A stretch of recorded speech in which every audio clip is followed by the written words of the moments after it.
Tony Lee. Everybody knows my face by now. Just a quick intro. My daughter Rebecca is involved in the cult of Scientology, who was recruited by her boyfriend David Fryer some years ago, and he's her mentor, and I'm fighting with her mum Sue to get our daughter and her boyfriend out of the cult of Scientology.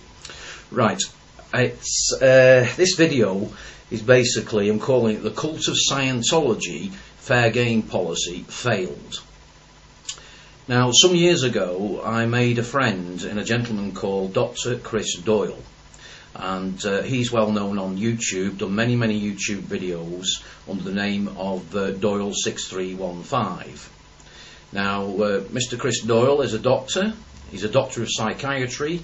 He's very well qualified, and he's now retired. Now, as I say, this video is to do with fair game. The other day I got a phone call from Chris, and he asked if I would kindly meet up with him. So I said, yeah, no problem at all, Chris, because I haven't seen him at the protests for some time, and it'd be great to see him. So Chris has informed me that the other day he got a knock on the door, and a police officer was there, basically to inform him of a complaint that the Church of Scientology at Manchester wanted to enforce. Now, the easiest way to put this is if I read out the notes which Chris has kindly given me, because I don't want to get my facts wrong. So just give me a second, I'll put my reading glasses on and just read out the basics of his what's happened.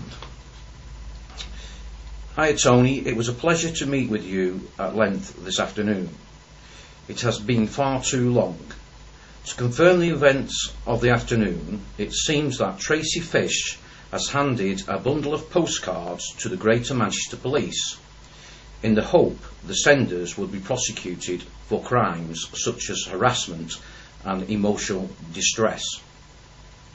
And that's a picture of Tracy Fish there. The officer I spoke to suggested that the majority of cards were anonymous in nature, i.e. sent by unnamed / unidentified individuals, and that some were threatening in nature. The only person to identify themselves on the cards was me, Chris Doyle.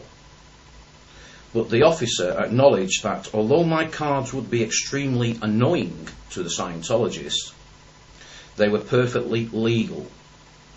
I'll repeat that, perfectly legal. This was great news to me, as the majority of the postcards featured autopsy photographs of Lisa McPherson. See appended postcards, and I'll put those cards up now. Okay, so I'll carry on while you have a look at those postcards of Chris's. The police officer also told me that several of the cards that the org received were sent in envelopes. These were definitely not from me. I send the cards naked with the autopsy photographs visible to everyone who handles them. I want as many postal workers as possible and as many Scientologists as possible to see and read the cards. My motive for sending the cards is to highlight the death of Lisa McPherson to many people as possible. I find the motive of people who use these envelopes difficult to understand. Throughout the conversation, the police officer referred to the anger and annoyance of Tracy Fish on 4 or 5 occasions, and there's Tracy there. Indeed, she was the only Scientologist mentioned in person. Some of my cards I post to Manchester and Plymouth orgs are sent to individuals in the style of excuse me, to Tracy Fish, Scientology Cult, 258 Deansgate, Manchester.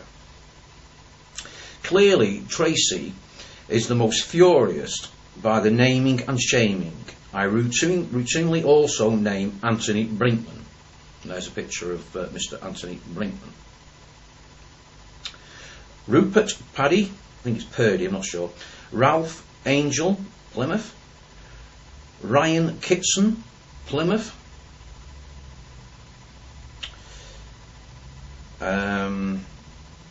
Yeah. Vicky Boyce, Plymouth, etc. The officer never mentioned any of these individuals. So it's clearly, but not proven, that Tracy Fish has made the phone call. Overall, the tone of the officer was extremely pleasant, and he seemed to be aware of why we were protesting against them. I certainly spoke about Lisa McPherson, Noah Lottick, Eric Rubio, can't pronounce that, but Conrad Egner, Sean Longsdale, and many other suspicious deaths. I also stressed your position, Tony, in fighting for your daughter's mind, future and financial security. Well, that's what the context of the conversation which Chris had with the officer. Now, Scientology, or cult of Scientology, one, you're trying to get out of tax exemption in this country. You haven't got charitable status, and you have the audacity to call a police officer to visit Mr. Chris Doyle at his home to try to stop him sending cards informing your members and protests, stopping him protesting, because I was there in one protest when he had Lisa McPherson signs and you tried to get him arrested then. And I actually accompanied him later, a couple of days later, to make an official complaint against the officers, and they apologised at Manchester Police Station, and his posters are fine. But what I'm getting at here is Scientology is Joe Fryer, David Fryer's dad, which is my daughter's boyfriend, and his mum, Val Fryer, are not members of your cult. Yet I did a video a few months ago where you were sending recruitment information to get Val Fryer on the Free Wind ship. A few days later, more mail came to try and recruit and promote your Scientology cult. Well, weeks have gone by again now, and you've sent them more. So who's in the wrong here? Joe and Val have protested to get their son out of your dangerous cult, and you have the audacity, as I say, to keep sending them mail. Then you turn round, as I say, and you complain about a doctor. Okay, he's a doctor of psychiatry, which you don't like, and try and get the guy arrested. You're utter bonkers, the lot of you. So, take it from here, Scientology. Mr. Chris Doyle has asked me to do this video, Dr. Chris Doyle, sorry, and I'm very pleased to do it.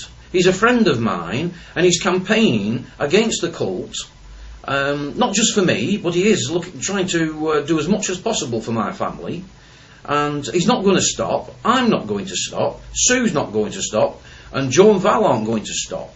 And we're very much looking forward to the protest on the 12th of December, where hopefully there'll be a lot of the old anonymous guys there. And just on anonymous, Chris Doyle's not anonymous. As you know, he puts his full name and address on the cards that he sends to your orgs. He sent the cards to every org in the world. And he's not going to stop sending these cards. He's just informing everybody who are members and not members of how dangerous your cult is. Now, I met Chris, I said the other day, to give me this information. Chris is fully healthy, mind and spirit. He's in a great mood and everything. You haven't upset him. You've kind of upset me, really, because you're irritating our families by sending crappy information to us. Chris is not looking to commit suicide before you send one of your people to bother him, because you do. You have investigators, and You try and worry people. Well, he's not the person to be worried. He's fully healthy. He's not looking to commit suicide. I'm not. I've got good health. And my daughter can prove that as well. She's been seeing us regularly. And we celebrated her birthday just recently as well. So, take it from here, Scientology cult. Leave our families alone and stop wasting taxpayers' money. Taxpayers' money, yes. And, you know, you're trying not to be a taxpayer, which is not a joke. So, as I say, stop wasting police time. They've got enough on the plate with all sorts of things happening in the world, and they don't need your cult to waste their time. Okay? Anyway, I'll see you all on the 12th of December. Sue's looking forward to coming as well, providing her back's okay, because she's been suffering from spondylitis, and she sends her love. And take care. All right, goodbye.